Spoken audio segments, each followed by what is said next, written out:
Hello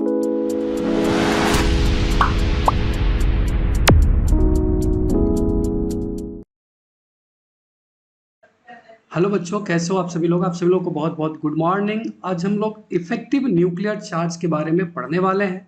that is taken from 11th chemistry. और जहाँ तक बच्चे लोग आप पढ़े होंगे, इफेक्टिव न्यूक्लियर चार्ज जब भी हम लोग पढ़ेंगे तो इसके साथ साथ हम लोग को स्क्रीनिंग इफेक्ट को भी जानना पड़ेगा। तो अगर आप इस चैनल पर नए हैं, चैनल के साथ बने रहिए, वीडियो को लाइक शेयर जरूर किया कीजिए।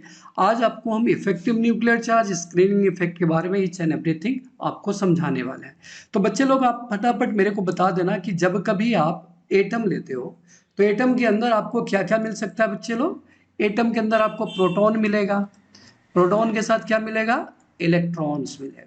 आप लोग ये भी पढ़ चुके हो कि प्रोटॉन जो होता है दैट इज इन सेंटर। ये रहा आपका बीच में। अगर हम सोडियम का एटम लेते हैं तो ये बीच वाला जो पोर्शन हो गया दैट इज प्रोटॉन, और इसके ऊपर कौन सा चार्ज होगा, दैट इज पॉजिटिव चार्ज। कौन सा चार्ज, पॉजिटिव चार्ज। जहां तक इलेक्ट्रॉन की बात करें, प्रोटॉन आपका पॉजिटिव हो गया, इलेक्ट्रॉन आपका नेगेटिव हो गया। और जहां तक हम इलेक्ट्रॉन की बात करें तो ये न्यूक्लियस के चारों तरफ जो आपका डॉट नजर आ रहा है, दिस इज इलेक्ट्रॉन्स। ये क्या है, इलेक्ट्रॉन्स है। और इस इलेक्ट्रॉन्स के ऊपर कौन सा चार्ज आपको मिलेगा, दैट इज नेगेटिव चार्ज। तो प्रोटॉन के ऊपर पॉजिटिव चार्ज और इलेक्ट्रॉन के ऊपर नेगेटिव चार्ज। अब आप लोग ही मेरे को बता दो कि अगर प्लस प्लस रहेगा तो हमेशा क्या होगा, रिपल्सन होगा। रिपल्सन का मतलब क्या होता है, एक से दूर भागना, एक और दूसरे से दूर भागना। अगर माइनस माइनस भी रहेगा तो भी क्या होगा, दैट इज रिपल्सन।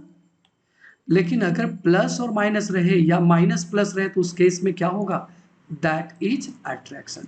अब बच्चे लोग आप बताओ मेरे को कि यहां पर देखो न्यूक्लियस जो है that is positively charged particle. ये आपका क्या है, दैट इज पॉजिटिव है। और ये क्या है, दैट इज नेगेटिव है। इसका मतलब इन दोनों के बीच में क्या होगा, इन दोनों के बीच में अट्रैक्शन होगा। आप समझ रहे हैं ना, इन दोनों के बीच में क्या होगा, अट्रैक्शन होगा। क्यों अट्रैक्शन होगा, क्योंकि प्रोटॉन जो आपका न्यूक्लियस है उसके ऊपर पॉजिटिव चार्ज है और इलेक्ट्रॉन के ऊपर नेगेटिव चार्ज है। तो ये क्या करेगा, ये प्रोटॉन इस इलेक्ट्रॉन को अपनी तरफ क्या करेगा, अट्रैक्ट करेगा। तभी तो ये आपके ऑर्बिट में बंधे हुए रहते हैं इलेक्ट्रॉन, है ना। अब यहाँ के अब आगे चले तो देखो ये बीच में एक और आपको इस तरह से एक शील्ड की तरह नजर आ रहा होगा चारों तरफ, दैट इज राउंड शेप में, दिस इज ऑल्सो इलेक्ट्रॉन्स। ये भी क्या है, आपका इलेक्ट्रॉन है।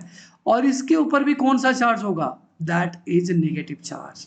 यहां पर भी आपको एक इलेक्ट्रॉन मिल रहा होगा, यहां पर भी आपको क्या मिलेगा, नेगेटिव चार्ज मिलेगा। अब बच्चे लोग यहां पर हम लोग अगर देखें तो बीच में आपका हो गया ये proton, that is positive charge. इसके ऊपर और इसके ऊपर ये आपका क्या बन गया, ऑर्बिट। यहां पर भी इलेक्ट्रॉन, यहां पर भी इलेक्ट्रॉन, यहां पर भी, यहां पर भी, इस तरह से आपको क्या मिल रहा है, इलेक्ट्रॉन। अब यहां से बात आती है कि अगर हम लोग देखें तो इन दोनों के बीच में क्या है, दैट इज अट्रैक्शन। इन दोनों के बीच में क्या है, अट्रैक्शन है। पर यहां पर ये इलेक्ट्रॉन, ये भी निगेटिवली चार्ज्ड पार्टिकल, ये भी निगेटिवली चार्ज्ड पार्टिकल, इन दोनों के बीच में क्या होगा, that is repulsion. That is repulsion. तो आप समझ रहे होगे कि इलेक्ट्रॉन को प्रोटॉन अपनी तरफ खींच रहा है, न्यूक्लियस क्या कर रहा है, अपनी तरफ खींच रहा है। पर ये जो बीच में जो ऑर्बिट है, ये जो ऑर्बिट है, ये ऑर्बिट क्या कर रहा है, इलेक्ट्रॉन को रिपेल कर रहा है, क्योंकि both are negatively charge species. जब दोनों के दोनों नेगेटिवली चार्ज होगा, इसका मतलब ये क्या करेगा, दैट इज रिपल्सन। अब यहां पर एक शिल्ड का फॉर्मेशन करेगा, एक शिल्ड कह लो या स्क्रीन कह लो, ये पूरा का पूरा क्या हो गया, एक स्क्रीन का फॉर्मेशन किया। ये पूरा का पूरा क्या हुआ, एक स्क्रीन का फॉर्मेशन किया। और इसी फॉर्मेशन को कहा जाता है बच्चे लोग स्क्रीनिंग इफेक्ट।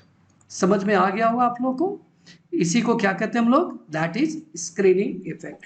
मतलब क्या है कि इलेक्ट्रॉन और प्रोटॉन के बीच में जो रिपेल करता है, जो फोर्स रिपेल करता है, उस पूरे लेयर को क्या कहा जाता है, स्क्रीनिंग इफेक्ट कहा जाता है। स्क्रीन का फॉर्मेशन करता है जिसके कारण जो रिपल्सन क्रिएट होता है that is called screening effect.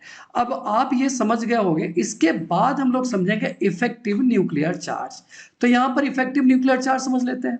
तो एक क्या कर रहा है, जो पॉजिटिव और निगेटिव जो है, जो आउटर मोस्ट ऑर्बिट की बात जो हम कर रहे थे, आउटर मोस्ट ऑर्बिट की जो हम बात कर रहे थे, इस वाले इलेक्ट्रॉन की जब हम बात कर रहे थे, तो यहां पर देखो आप, इस वाले इलेक्ट्रॉन में ये क्या कर रहा है, अपनी तरफ इसको खींच रहा है। ये क्या कर रहा है, अपनी तरफ इसे खींच रहा है। और ये क्या कर रहा है, ये इसको रिपेल कर रहा है। इसका मतलब है कि अट्रैक्शन और रिपल्सन बोथ हुआ, और इन दोनों के बैलेंस, मतलब attractive force minus repulsive force equal to effective nuclear charge, जिसको शॉर्टकट में हम लोग जेड इफेक्ट भी कहते हैं। कहीं कहीं पर आपको जेफ लिखा हुआ मिलेगा, और जैसे ही जेफ लिखा मिले, इसका मतलब that is called effective nuclear charge. तो इफेक्टिव न्यूक्लियर चार्ज और स्क्रीनिंग इफेक्ट दोनों आप समझ गए होंगे। अब अलोंग द पीरियोडिक टेबल की अगर बात करोगे, तो देखो जब इफेक्टिव न्यूक्लियर चार्ज बढ़ेगा, क्लियर सा है कि जब जेड इफेक्ट बढ़ेगा, इसका मतलब है कि प्रोटॉन और इलेक्ट्रॉन के बीच में अट्रैक्शन बढ़ेगा। इसका मतलब ही है कि आपका साइज क्या हो जाएगा, एटम क्या होगा, साइज ऑफ एटम डिक्रीजेज। ये क्लियर हुआ ना, कि जब ये फोर्स बढ़ेगा, जब ये फोर्स बढ़ेगा तो इस इलेक्ट्रॉन को अपनी तरफ खींचेगा, अपनी तरफ खींचेगा, तो इसका क्या हो जाएगा, साइज आपका घटेगा। तो इस हिसाब से आप लोग पीरियोडिक टेबल देख सकते हो। पीरियोडिक टेबल में हम लोग पढ़े हैं कि अलोंग पीरियड, मतलब अगर आप लेफ्ट से राइट की तरफ जाते हो तो एटम का साइज क्या होता है, घटता है। इसका मतलब है कि पीरियोडिक टेबल में left to right effective Z effect क्या हो जाएगा भाई, इंक्रीज करेगा। अगर आप ऊपर से नीचे की तरफ जाते हो, टॉप से बॉटम की तरफ जाते हो, तो that is effective nuclear charge Z effect equal to almost, that is almost same. तो ये समझ लेना कि अगर आप लेफ्ट से राइट जाते हो तो जेड इफेक्ट क्या होगा, बढ़ेगा, इंक्रीज करेगा। और अगर आप ऊपर से नीचे की तरफ जाते हो तो दैट इज ऑलमोस्ट सेम। तो बच्चे लोग, ये कैसा लगा आप लोग को वीडियो, कमेंट में जरूर बताइएगा। पसंद आए तो वीडियो को लाइक शेयर जरूर किया कीजिए। Thank you.